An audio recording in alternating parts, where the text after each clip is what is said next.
O, yun ang sulok mong takda sa ilalim ng araw. Yun ang pinili mo kasi. Yun ang pinili mo. At wala ka namang masisisi because nabigyan ka ng lahat ng pagkakataong mabuti. Biro mo, nung maanib ka, hindi naman lahat ng naaanib kinukup-kup sa piling ng tagapangasiwa, kapatid na Sani. May mga naaanib na hindi naman dumadaing na kay kapatid na Eli kahit mahihirap Nagsusumikap sa kanilang sarili, Brad Sani, na makasurvive sa araw-araw at makatulong pa sa gawain. Pero sila, dumaing kay kapatid na Eli, naawa naman ng kapatid na Eli, kinupkup sila. Ang ganda ng ng pribilehiyong nabigay sa kanila, Brad Sani. Di ba? At ikaw saksi ka Natira ka sa Central, nakita mo yun nung panahon nandun siya, nandun din naman ako Oo.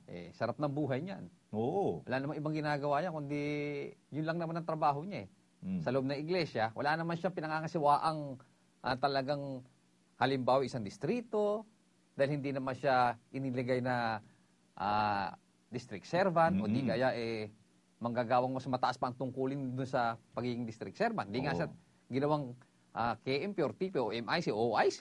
Hindi ganun Kundi ang talagang trabaho niya, taga-basa sana. Sana.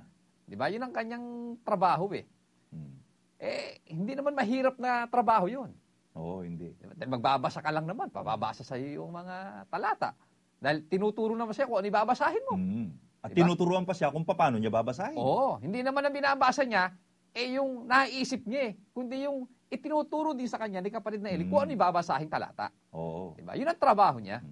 Pero sa kabila nun, andain na ngang pribilehiyong binigay sa kanya. Mga pabor. At hindi naman mabigat yung trabaho niya, nagrebelde pa. Oo. Sa kadahilan ng hindi matupad-tupad yung pangarap niya, gusto niya kasi siya maging tagapangasiwa. Yung kasi ang dahilan. At ngayon, tinutupad niya yung pangarap niya. Gusto niya, siyang mamumuno. Oo, hindi po pwede yung namumuno, yung nagkukwento lang, Brad Sani, nang wala sa Biblia. Tapos ngayon, pinagbibintangan na si kapatid na Eli ngayon, nanghihilot ng talata. Oo. Samantalang siya itong kitang-kita kung paano nanghihilot ng at talata. Nagdadagdag. Katunayan, kung itutuloy pa natin yung kanyang mga pinagsasabi, di pakinggan natin kung paano siyang nanghihilot. Sige, tuloy po natin yung kanyang kwento. Ngayon, kung inyo pong napansin mga kapatid, yung pangako po ng Diyos kay Abraham, pagpaparami, gaya ng mga bituin sa langit, at gaya ng buhangin sa lupa. Bakit ganun? Napansin mo? Ayun na naman. Ano sinabi niya? Ba?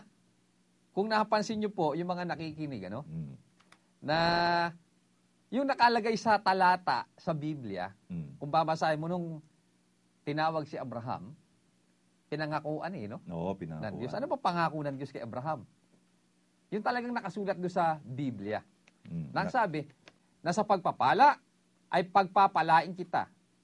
At sa pagpaparami ay pararamihin ko ang iyong binhi na gaya ng mga bituin sa langit at gaya ng mga buhangin sa baybayin ng dagat. Pero anong sinabi nitong si Kapitang Kopya? At si Kapitang Hilot? Buhangin daw sa lupa, Brad. Buhangin sa lupa. Parinig natin uli yung kanyang sinabi. Ngayon, kung inyo pong napansin mga kapatid, yung pangako po ng Diyos kay Abraham, pagpaparami. Sabi niya, kung inyo pong napansin mga kapatid. Hindi napansin ng mga Hindi kapatid napansin ng mga kapatid niya. Pero kami po napansin namin yon. Kaya pinapansin namin sa ngayon sa sinasabi niya. Pansinin natin kung ano yung sinasabi niya. Ang nakasulat sa Biblia, tandaan nyo, na yung pangako ng Diyos kay Abraham, pararamihin ko ang iyong binhi na gaya ng mga bituin sa langit at gaya ng mga buhangin sa baybayin ng dagat. Pero ano sinabi nitong si Kapitang Kopya? Tuloy natin. Ngayon, kung inyo pong napansin mga kapatid, yung pangako po ng Diyos kay Abraham, pagpaparami, gaya ng mga bituin sa langit at gaya ng buhangin sa lupa. Bakit ganun? Napansin niyo po ba? Pararamihin, yung dawi ka ang pangako. No? Pararamihin kita gaya ng buhangin sa lupa. Na iba na, kapatid na Sani. Ayan. Tingnan natin ngayon, sino nanghihilot, Brad Sani? Kitang-kita naman Nako. Panoorin mo na lang yung video, pakinggan mo, at saka mabasahin yung talata, mapapansin mo na kung sino nanghihilot. Oo. Diba? Yung buhangin sa baybayin ng dagat, ginawa niyang buhangin sa lupa. Yan. Kasi kung mag-iisip ka, hindi lahat ng buhangin, Brad Sunny, nasa baybayin ng dagat. Dahil mayroong buhangin, talagang nasa lupa. Oo, nasa lupa. Kagaya ng Sahara Desert. Sahara Desert. Malaki yun. Oo. Dahil buhangin Wala doon. sa dagat yun. Oo. Pero ang pangako kay Abraham, gaya ng mga buhangin sa baybayin ng dagat. Ngayon, hinihilot niya na. Yan. Tapos sabi pa niya sa mga miyembro niya, kung motiwala na siyang miyembro niya, aamin na lang ng aamin eh.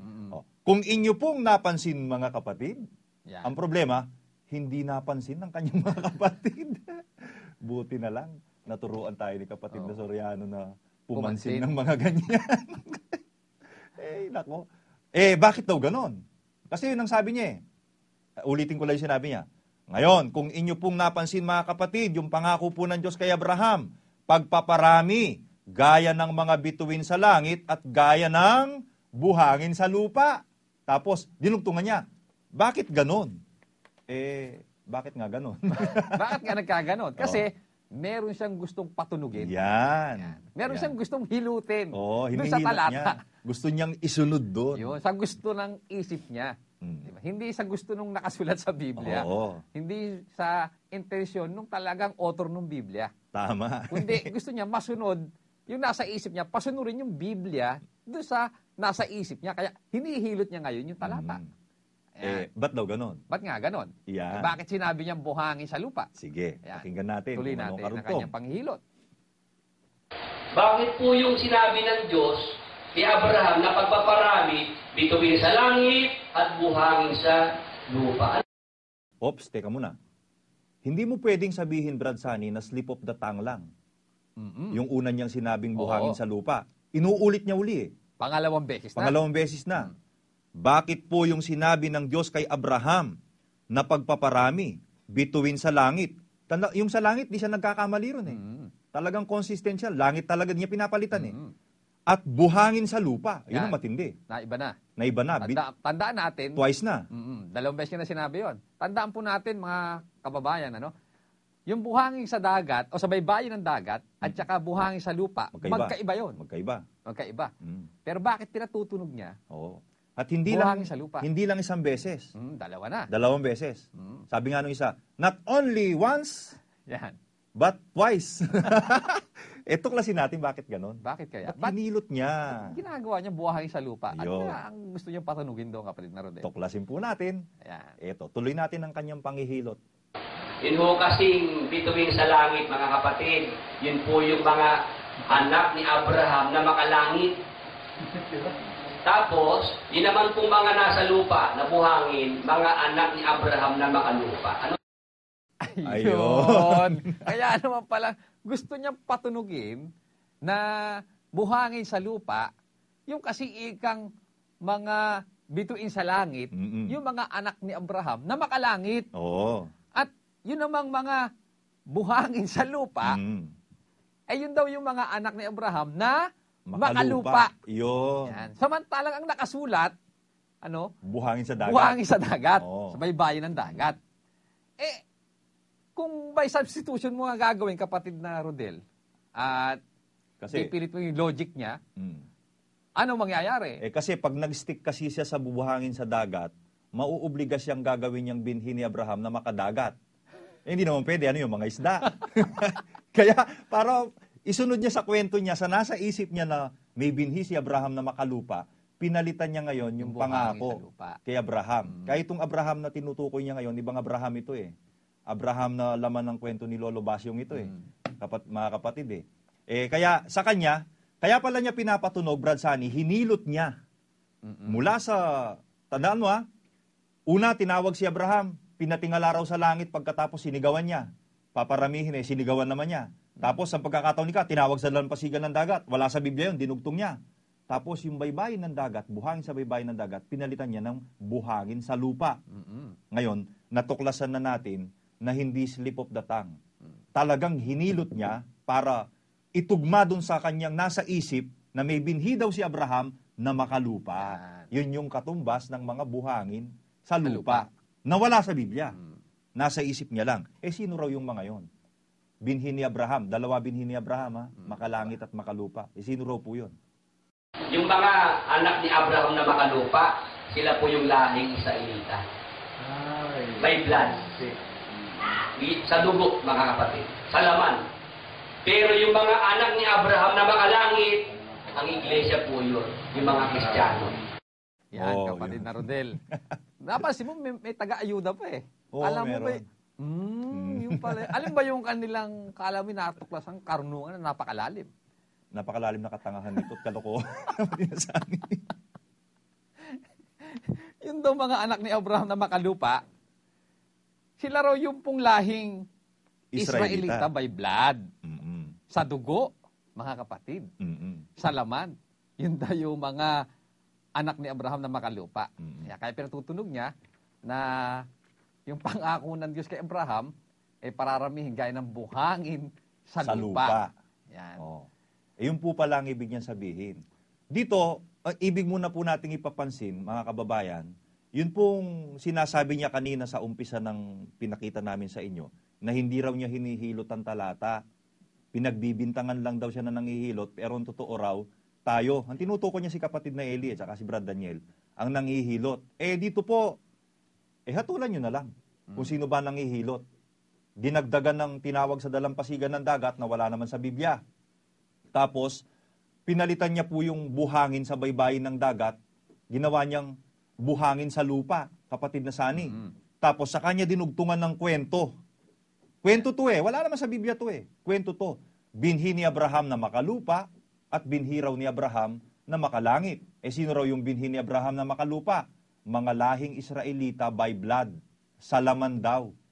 Totoo ba yung kapatid na Sani sa Biblia? Naku po. Na yung mga lahing Israelita mga makalupa at dito sa lupa?